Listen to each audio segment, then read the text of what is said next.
ಆತ್ಮೀಯ ರಾಜ್ಯದ ಪ್ರೌಢಶಾಲಾ ಸಹ ಶಿಕ್ಷಕ ಬಂಧುಗಳೇ, ಈ ದಿನ ಏನು SSLC ಯಲ್ಲಿ ಅನುತ್ತೀರ್ಣರಾದ ವಿದ್ಯಾರ್ಥಿಗಳಿಗೆ ಪುನರ್ಭರಣ ತರಬೇತಿ ಮತ್ತು ಅವರನ್ನ ಪುನಃ ತರಬೇತಿಯನ್ನು ನೀಡಿ ಪರೀಕ್ಷೆಗೆ ಸಿದ್ಧತೆಗೊಳಿಸುವ ಬಗ್ಗೆ ಮಾನ್ಯ ಶಿಕ್ಷಣ ಇಲಾಖೆಯ ಪ್ರಧಾನ ಕಾರ್ಯದರ್ಶಿಗಳು ಹೊರಡಿಸಿರುವಂತಹ ಸೂಚನೆ ಆದೇಶದ ಮೇರೆಗೆ ಎಲ್ಲ ರಾಜ್ಯದ DDPI ಮತ್ತು BOಗಳು ಹಾಕಿರುವಂತಹ ನೋಟಿಸಿನ ಮೇಲೆ ಇವತ್ತಿನಿಂದ ತರಗತಿಗಳನ್ನು ತೆಗೆದುಕೊಳ್ಳಬೇಕೆಂಬ ವಿಚಾರದಲ್ಲಿ ಇವತ್ತು ಮಾನ್ಯ ಪ್ರಧಾನ ಕಾರ್ಯದರ್ಶಿಗಳನ್ನು ಭೇಟಿ ಮಾಡಿ ರಾಜ್ಯದ ಪ್ರೌಢಶಾಲಾ ಶಿಕ್ಷಕರ ಆಕ್ರೋಶ ಮತ್ತು ಅವರ ಸಮಸ್ಯೆಯನ್ನು ಬಿಡಿಯಾಗಿ ಸುಮಾರು 20-25 ನಿಮಿಷಗಳ ಕಾಲ ಅವರಿಗೆ ಮನವಿಯನ್ನು ಮಾಡಿದ್ದೇನೆ.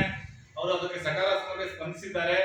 ಆದರೆ ರಾಜ್ಯದಲ್ಲಿ ಪ್ರೌಢಶಾಲಾ ಏನು SSLC ಫಲಿತಾಂಶ ತುಂಬಾ ಕಡಿಮೆ ಆಗಿರೋದ್ರಿಂದ ಒಂದಿಷ್ಟು ಅನುಸರಿಸಿಕೊಳ್ಳಬೇಕು ಅಂತಂದು ನಮಗೆ ಅವರು ಕನ್ವಿನ್ಸ್ ಮಾಡ್ಲಿಕ್ಕೆ ಪ್ರಯತ್ನ ಪಟ್ಟರು.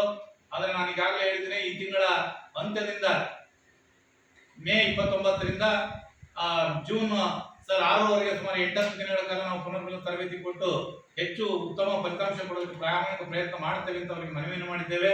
ಅದೇ ರೀತಿಯಾಗಿ ಮಾನ್ಯ ಆಯುಕ್ತರನ್ನ ಭೇಟಿ ಮಾಡ್ಲಿಕ್ಕೆ ಹೋದಾಗ ಅವರ ಅನುಪಸ್ಥಿತಿಯಲ್ಲಿ ಮಾನ್ಯ ನಿರ್ದೇಶಕರನ್ನ ಭೇಟಿ ಮಾಡಿ ಪ್ರೌಢ ಶಿಕ್ಷಣ ನಿರ್ದೇಶಕರನ್ನ ಭೇಟಿ ಮಾಡಿ ಶಿಕ್ಷಕರ ಸಮಸ್ಯೆಗಳ ಅಳಲು ಮತ್ತು ಅವರ ಕಷ್ಟಗಳ ಬಗ್ಗೆ ಹಾಗೂ ಅವರ ತೊಂದರೆಗಳ ಬಗ್ಗೆ ಅವರಿಗೂ ಅರಿವು ಮಾಡಿಕೊಂಡಿದ್ದೇನೆ. ಅವರು ಸಹ ಮಾನ್ಯ ಪ್ರಧಾನ ಕಾರ್ಯದರ್ಶಿಗಳ ಜೊತೆಗೆ ಮಾನ್ಯ ಆಯುಕ್ತರ ಜೊತೆ ಚರ್ಚೆ ಮಾಡಿ ತಮ್ಮ ಸಮಸ್ಯೆಯನ್ನು ಬಗೆಹರಿಸುವ ಪ್ರಾಮಾಣಿಕ ಪ್ರಯತ್ನ ಮಾಡುತ್ತೆ ಅಂತ ಹೇಳಿದ್ದಾರೆ.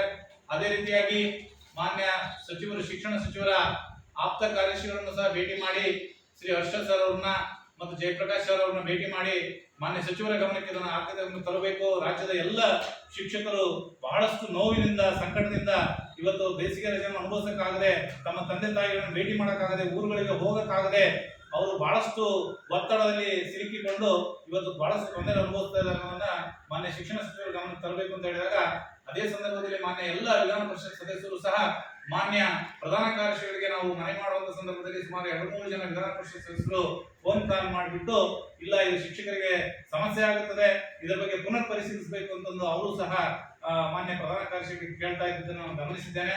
ಮಾನ್ಯ ಪ್ರಧಾನ ಕಾರ್ಯದರ್ಶಿಗಳು ಬಹಳ ಸಂತೋಷದಿಂದನೇ ಆಯ್ತು, ಅದರ ಬಗ್ಗೆ ಪರಿಶೀಲನೆ ಮಾಡ್ತೇನೆ, ಪುನರ್ ಪರಿಶೀಲನೆ ಮಾಡ್ತೇನೆ, ಮಾನ್ಯ ಸಚಿವರು ಮತ್ತು ಮಾನ್ಯ ಮುಖ್ಯಮಂತ್ರಿಗಳ ಗಮನಕ್ಕೆ ತಂದು ಅದು ಏನಾಗಬಹುದು ಅನ್ನೋದನ್ನ ತೀರ್ಮಾನ ಮಾಡಿ ಇದಕ್ಕೆ ಒಂದು ಉತ್ತರವನ್ನು ಕೊಡ್ತೇನೆ ಅಂತ ಹೇಳಿದ್ದಾರೆ.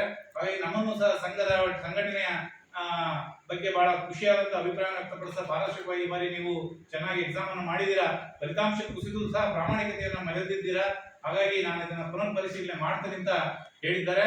ಹಾಗಾಗಿ ಮಾನ್ಯ ಸರ್ಕಾರದ ಪ್ರಧಾನ ಕಾರ್ಯದರ್ಶಿಗಳಿಗೆ, ಮಾನ್ಯ ಶಿಕ್ಷಣ ಆಪ್ತ ಕಾರ್ಯದರ್ಶಿಗಳಿಗೆ ಮತ್ತು ನಮ್ಮ ಪ್ರೌಢ ಶಿಕ್ಷಣ ನಿರ್ದೇಶಕರಿಗೆ ಅವರೆಲ್ಲರಿಗೂ ಸಹ ಧನ್ಯವಾದ ಅರ್ಪಿಸ್ತಾ, ಇನ್ನೇನು ಒಂದೆರಡು ದಿನಗಳಲ್ಲಿ ಇದರ ಬಗ್ಗೆ ತೀರ್ಮಾನ ತೆಗೆದುಕೊಂಡು ಒಂದು ಒಳ್ಳೆಯ ಆದೇಶ ಆಗುತ್ತದೆ ಎಂಬ ಒಂದು ನಂಬಿಕೆ ನನಗೆ ಇವತ್ತಿನ ಒಂದು ಭೇಟಿ ಮತ್ತು ಇವತ್ತಿನ ಮನವಿಯಲ್ಲಿ ಕಂಡು ಬಂದಿದೆ.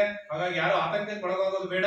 ಖಂಡಿತವಾಗ್ಲೂ ಮಾನ್ಯ ವಿಧಾನ ಪರಿಷತ್ ಸದಸ್ಯರು ಎಲ್ಲರೂ ಪಕ್ಷಾತೀತವಾಗಿ ಸರ್ಕಾರವನ್ನು ಒತ್ತಾಯ ಮಾಡಿದ್ದಾರೆ. ಎಲ್ಲ ಶಿಕ್ಷಕರಿಗೆ ಇದು ಅನ್ಯಾಯ ಆಗುತ್ತೆ. ರಜಾ ಸೌಲಭ್ಯ ಇರುವ ಶಿಕ್ಷಕರನ್ನ ನೀವು ರಜಾರಹಿತ ಇಲಾಖೆ ನೌಕರರಾಗಿ ಪರಿಗಣಿಸಲಿಕ್ಕೆ ಪ್ರಯತ್ನ ಮಾಡ್ತಾ ಇದ್ದೀರಾ. ಇದು ಆಗಬಾರದು. ಇವರಿಗೆ ಸೂಕ್ತ ತರಬೇತಿ ಮುಂದಿನ ದಿನಗಳಲ್ಲಿ ಕೊಟ್ಟು ಹೆಚ್ಚು ಫಲಿತಾಂಶ ಪಡೆಯೋಕೆ ಅವಕಾಶ ಮಾಡಿಕೊಡಿ ಅಂತೇಳಿ ಎಲ್ಲ ಗೌರವಾನ್ವಿತ ವಿಧಾನ ಪರಿಷತ್ ಸದಸ್ಯರು ಸಹ ಮನವಿಯನ್ನು ಮಾಡಿದ್ದಾರೆ. ಹಾಗಾಗಿ ಇದು ಸರ್ಕಾರದ ಹಂತದಲ್ಲಿ ಚಿಂತನೆ ಏನಿದೆ, ಒಂದೆರಡು ದಿನಗಳಲ್ಲಿ ಒಳ್ಳೆಯ ಫಲಿತಾಂಶ ಬರುತ್ತದೆ ನಮ್ಮ ನಂಬಿಕೆ ನಮಗಿದೆ. ಹಾಗಾಗಿ ಯಾರು ಎದೆಗುಂದಬಾರದಾಗಿ ನಮ್ಮ ರಾಜ್ಯದ ಎಲ್ಲ ಪ್ರೌಢಶಾಲಾ ಶಿಕ್ಷಕರಿಗೆ ನಾನು ಮತ್ತೊಮ್ಮೆ ರಾಜ್ಯದ ಅಧ್ಯಕ್ಷನಾಗಿ ಮನವಿಯನ್ನು ಮಾಡಿಕೊಟ್ಟಿದ್ದೇನೆ. ನಮಸ್ಕಾರ.